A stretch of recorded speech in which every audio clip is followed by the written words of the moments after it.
Olá, tudo bem? Sou o professor Marcos Roberto e vamos tratar aqui brevemente da história da pedagogia, ok? Vamos lá? Conforme Casimiro Amada, da Universidade de Évora, a história da educação e da pedagogia é, entre todas as ciências da educação, uma das mais antigas e, assim, uma das mais desenvolvidas, né? Apesar das lacunas e das suas insuficiências atuais, que os especialistas lamentam. Respondendo à afirmação de Augusto Comte, segundo a qual um processo só pode ser compreendido por meio da sua história, é possível afirmar que uma tentativa de explicação dos sistemas e dos métodos que esquece completamente as dimensões históricas está voltado ao fracasso.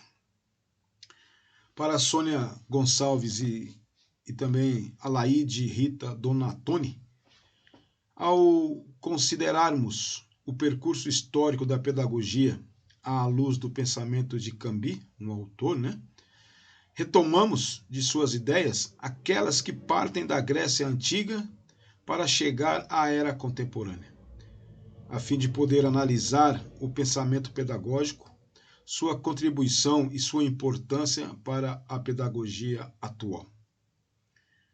Desde a antiguidade, a educação é pensada por e para homens e mulheres, e, dentre outras coisas, se pode tomá-la como forma de garantir a sobrevivência histórico-cultural da espécie humana, como as sociedades mais primitivas e as formas mais individualistas de educar crianças e jovens. Um dos mediadores dessa sobrevivência é o paidagogo, paidagogo, que significava lá o condutor da criança, isto é, o escravo que acompanhava crianças e jovens. Sua ação era guiá-las à escola, à discaleia, ou a gymnasium,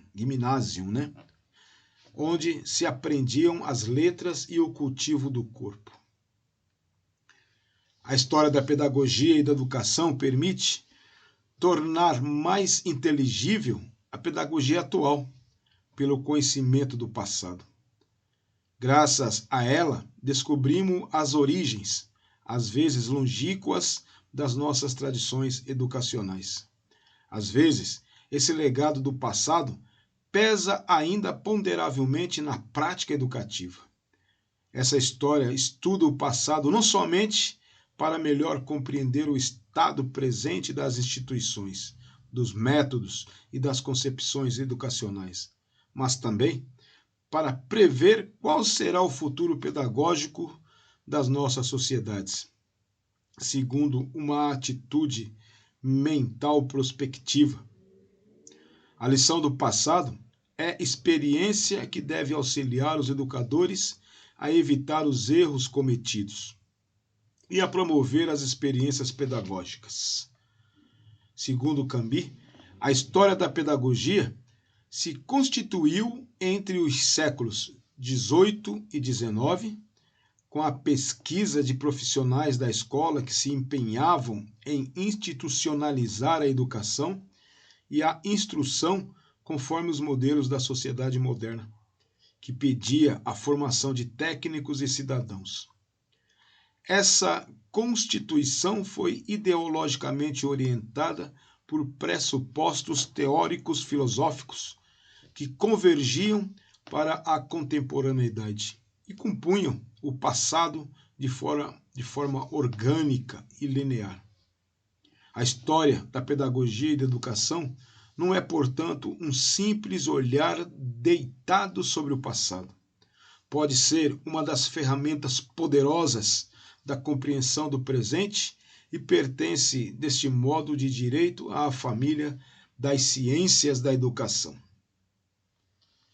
A história da educação permite-nos, então, compreender a evolução, os processos de mudança, as etapas, as acelerações, os afrouxamentos e permitem-nos fazer um balanço mais claro e, sobretudo, mais inteligível da situação da educação atual. Dá-nos também, pelas comparações que vai permitir, elementos de reflexão e de compreensão indispensáveis à cultura geral do educador. Amado, um pesquisador, escritor, ainda diz que a história da educação abrange vários ramos que, evidentemente, se completam, mas que nem todos atingiram o mesmo nível de desenvolvimento. Há, em primeiro lugar, a história do pensamento pedagógico, das ideias em educação, das concepções gerais. É, muitas vezes, preciso distingui-la daquilo a que chamamos a história dos fatos e das instituições de educação. René Hubert fazia já notar que as doutrinas não estão necessariamente soldadas aos fatos, dado que tendem sempre para os transformar. E Debesse acrescenta: elas representam uma potência de invenção do gênero humano, ao mesmo tempo que um fermento de transformação. É claro que a tese da educação que se encontra na República de Platão não é a da educação ateniense da época, e mais perto de nós. A teoria contida no Émile de Rousseau não corresponde à prática da educação no século XVIII. Não é menos verdade que essa história das ideias pedagógicas, inseparável, a nosso ver, da história geral das ideias, tem um grande interesse para melhor compreender, mas nem que fosse pela visão em negativo da realidade que elas muitas vezes representam, a educação real de uma época. Pertinente a isso, o professor Dermeval Saviani comenta que as concepções tradicionais, desde a pedagogia de Platão e a pedagogia cristã, passando pelas pedagogias dos humanistas e pela pedagogia da natureza, na qual se inclui Comênio, assim como a pedagogia idealista de Kant, Fichte e Hegel, o humanismo racionalista que se difundiu, especialmente em consequência da Revolução Francesa, a teoria da evolução e a sistematização de Herbert Siller desembocavam sempre numa teoria de ensino, ou do ensino. A história da pedagogia e da educação, a ela se aplicam as regras do método histórico, respeito aos textos, crítica dos documentos, precisão das referências, rigor da análise e preocupação da objetividade.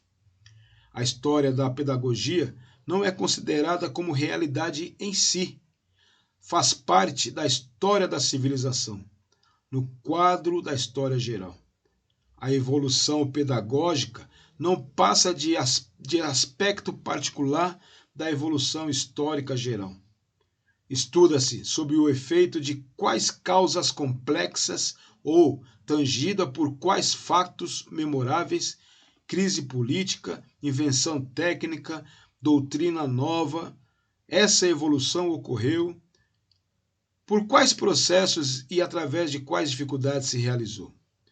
Procura-se, assim, discernir o sentido dessa evolução, prever que rumo irá tomar amanhã, pois essa história estuda o passado não somente para melhor compreender o estado presente das instituições, dos métodos e das concepções educacionais, mas também para prever qual será o futuro pedagógico das nossas sociedades, segundo uma atitude mental prospectiva,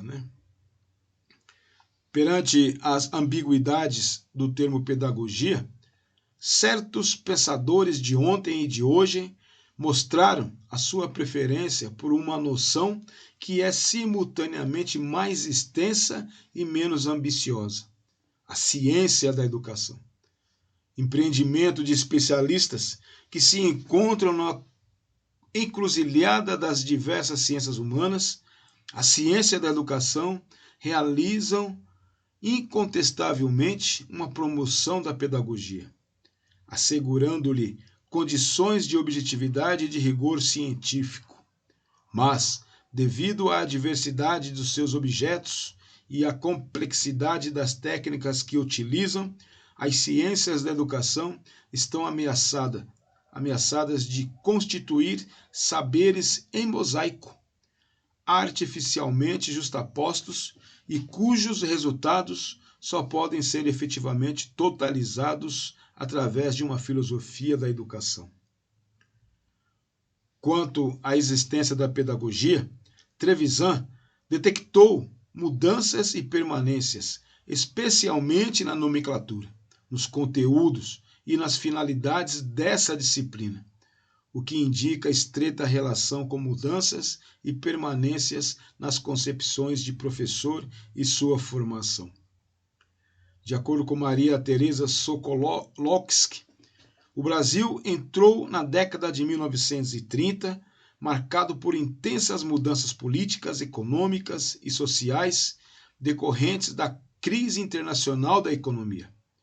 O mercado de trabalho tornou-se mais exigente, impondo maior escolarização como condição de acesso, levando a população trabalhadora a se organizar e reivindicar mais escolas. O governo começou a tomar iniciativas para responder a essas reivindicações.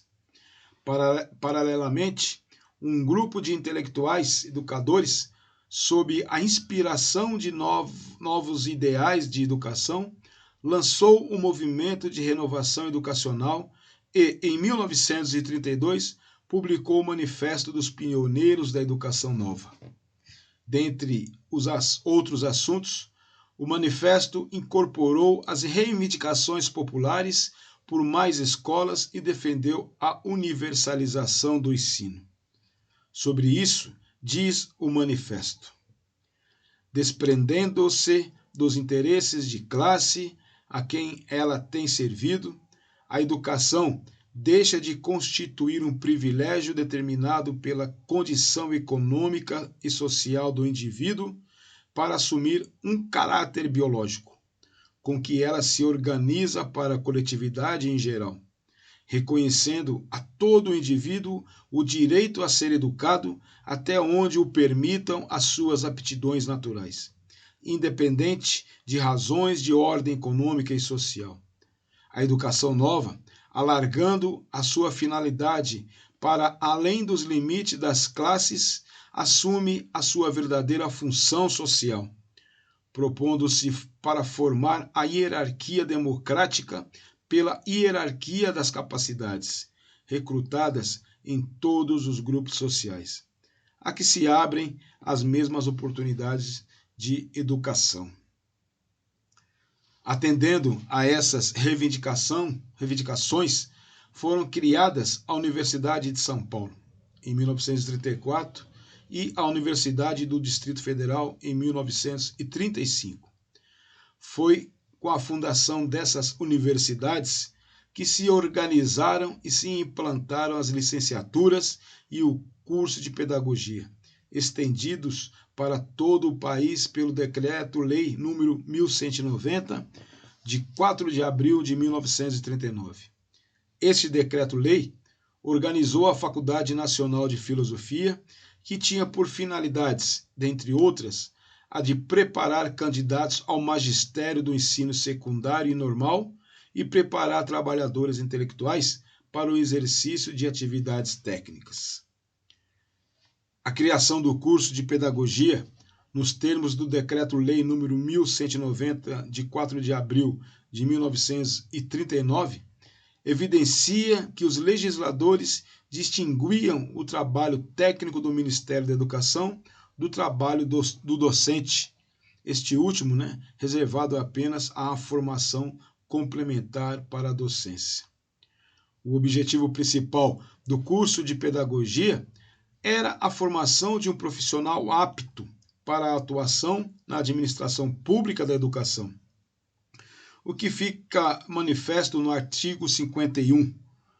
A partir de 1º de janeiro de 1943, será exigido para o preenchimento dos cargos de técnicos de educação do Ministério da Educação o diploma de bacharel em pedagogia.